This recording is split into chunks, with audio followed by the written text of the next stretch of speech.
All right, let's find the voltage at point C. Okay, so that's just going to be the voltage due to Q1 and the voltage due to Q2, right? Okay, so the voltage due to Q1 is equal to, let's see, it's C. This is going to be the higher one, right? It's going to be 8.99 times 10 to the 9th. And then, let's see, Q1 is negative 4.1. It's 10 to the minus 6th, right? And then this distance is the square root of 0.85 squared plus 0.38 squared. So it's just the distance formula, right? So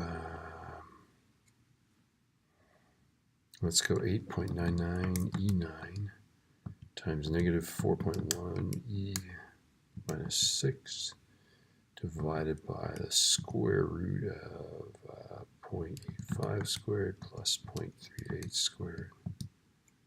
And that is negative 39,587.6 roughly. And that's what volts. Okay, so let's do the voltage due to Q2. And that's going to be,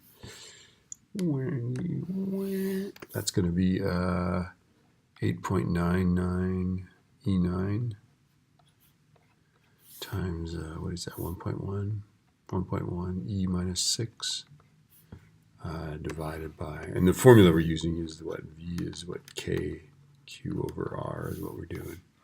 Okay, and then the distance is just 0.38, right? So that's easy.